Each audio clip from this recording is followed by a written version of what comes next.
Hey guys, it's Cece, and today I'm going to be doing the 25 Bookish Things About Me tag. So as far as I was able to find out on YouTube, the creator of this tag isn't here anymore, or the original video isn't up anymore, so yeah, I wasn't tagged to do this. I just have seen a few people do it recently, and I thought it seemed really fun, and while I was not tagged to do it myself, I will be tagging people at the end. And basically the whole point of this tag is just that I have to come up with 25 bookish facts about myself to share with you, and let me tell you, this took a while. I did not think it would be as hard as it was to come up with 25 bookish facts about me, but it seriously was. It took me a very, very long time. But I've got it. I've got 25 bookish facts about me to share. Let's get started. The longest book that I have ever read is The Count of Monte Cristo by Alexander Dumas. And that book is a little over 1,400 pages long, and grand total, it took me 7 months to read. My favorite childhood book or series was probably the Nancy Drew books by Carolyn Keynes. I have one bookish tattoo, which is right there, but I want at least one more that's book-related, and maybe one that's not book-related. I really don't like audiobooks and I can't focus on them at all, so I rarely listen to them. I used to listen to them a lot when I was a kid, and I went on a lot of road trips with my family, but I just can't do it anymore. I just prefer reading the physical book right there in my hands. I have read the entirety of Harry Potter, all 7 books, beginning to end, 6 times total, which means, hey, my next reread is like a super special reread. It'll be 7 times. That's like a special number in Harry Potter. When the New Moon movie came out, I went to the midnight premiere with a bunch of my friends, and I dressed as Alice Cullen, and I won the theater's costume contest for that night. I get super duper stressed if my TBR books extend beyond one shelf. Not one like bookshelf, like one shelf on the bookshelf, which means if my TBR is hovering anywhere over 30 books, I'm panicked, basically. Which means that after Christmas I was super panicked because it was over 40 and I just freaked out a lot. So I can't handle that. I have to have like a reasonable number of TBR books or I freak out. I am an impulse rater of books, and whatever rating I give a book immediately after I finish it almost always changes later, because I either get more passionate about a book or I get more passionate about how much I disliked a book. I think it's mainly because given time, I have more time to complain to people or to praise a book, and the more I talk about that book in a negative or positive light, the more I focus on those really good things or those really bad things. I'm super, super cheap about buying books, and I kind of always have been. It is very, very rare for me to buy a full-priced hardcover, like, new release book. I can't do it. I just can't. I could probably count the number of times I have bought a full-priced hardcover book on one hand. The books that I have probably reread the most in my life would be The Giver by Lois Lowry or Serpentide by K.L. Fogg. Serpentide, by the way, is not a book I would recommend.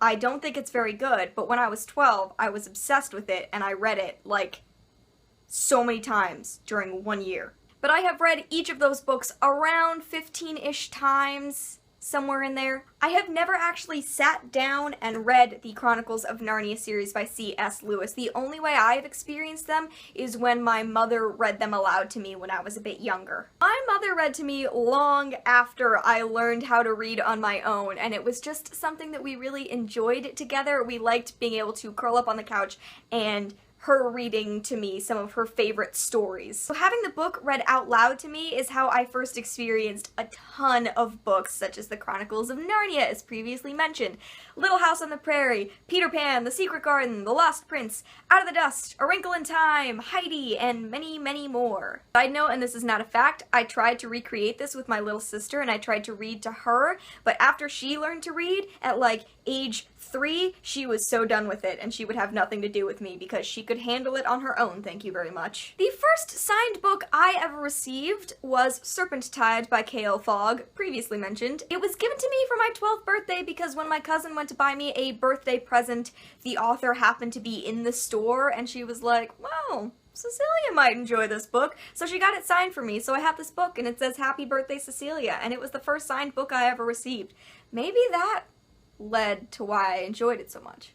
No, it was the adventure. I was really into it. The first author I ever personally met and spoke to and everything was Brandon Mull. I have actually met him twice, which is why most of my Brandon Mull books are signed. I have also met James Dashner twice, and I have also met a few other authors, such as Shannon Hale, Dan Wells, Lisa Mangum, Jessica Day George, Ali Condi, Bree Despain, Neil Shusterman, and most recently, Patrick Ness. For the most part, I read at night because I like to kind of get all of my work done throughout the day first, but if I'm really enjoying a book and if it's really got my attention, I will read it whenever possible throughout the day until I finish it. My favorite bookstore in the whole wide world is the Strand in New York City. I absolutely love it. I visit it whenever I get to go to the city, which is really great because I'm really close to it, unlike my other favorite bookstores. Coming in a close second place for favorite bookstore would be Shakespeare & Company in Paris. Libreria Acqua Alta in Venice is my third favorite, and the Waterstones in Piccadilly Circus is my fourth favorite.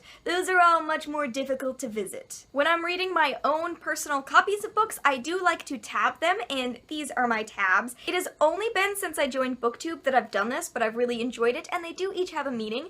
A blue tab is for when I shed a tear, a pink tab is for something romantic happening that I think is super cute, an orange tab is for when I laugh, and green and yellow are both just in general for like quotes I like and stuff that I want to remember. Yeah.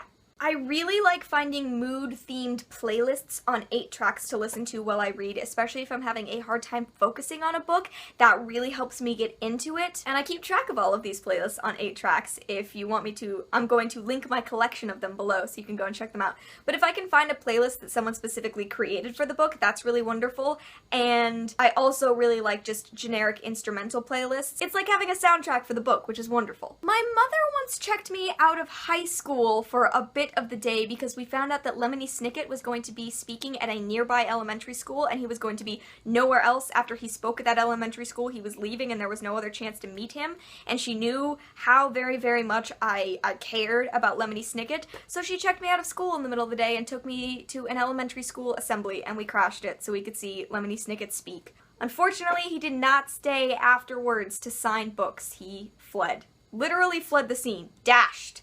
Ran off the stage. It was kind of hilarious, but it made me sad. When I first read the Harry Potter series, I had already seen the first 4 movies, because those were the movies that had come out. And I can honestly tell you, I have no memory of how I reacted to these movies, like pre-reading the series. I have no memory of how it affected me. I don't think it could have affected me much, because it took my mother a bit of convincing to get me to read Harry Potter, so clearly the movies hadn't thrilled me that much, but now they do. As soon as I finish one book, I immediately have to pick up another one. Even if I only read like a few pages or a chapter of that book, I can't just put away a book and leave. I have to immediately start on the next book. In high school and junior high, I could read up to like 4 or 5 books at a time, and now that totally stresses me out, and I cannot read more than 1 book at once. And the only time I am reading more than 1 book at once is if one of those books is assigned for a class. If I could meet one author in the entire wide world of authors, besides J.K. Rowling, because let's be real, that's like our #1 for everybody, right? That author would be Cornelia Funke. I love her. She got me into reading, and I've talked to her a couple of times on Twitter, and I kind of freak out and explode every time. And I would die. I would probably die if I met her. It would be the end of CC. And finally, coming in at number 25, this is kind of bookish themed, and it's also sort of blog themed. About a year and a half ago, a follower on Tumblr informed me that Laurie Halse Anderson used one of my problems from my Tumblr blog in a keynote speech she gave at a really big book convention, and I cried. Seriously, I couldn't handle it. I absolutely love Laurie Halse Anderson. The idea that she'd seen anything that I'd made was insane, and I tweeted her and I was like, by the way, you're really cool, and I love your books and they were really influential to me, and she told me that she liked my blog, and I cried again. Okay, that is 25 bookish facts about me. This was actually a super hard list to come up with, which is why I wish luck to the 3 people that I'm tagging. Alright, if you guys are up to it, I am going to tag Lala from BooksandLala to do this tag, Adriana from Perpetual Pages, and Kayle Rayne from Kayle Rayne. Consider yourselves tagged if you guys are up to doing this. It's surprisingly difficult to do, but I I tag you. Okay guys, thank you so much for watching. I hope you enjoyed watching this 25 bookish facts about me video, and I will see you in another video very soon. Bye!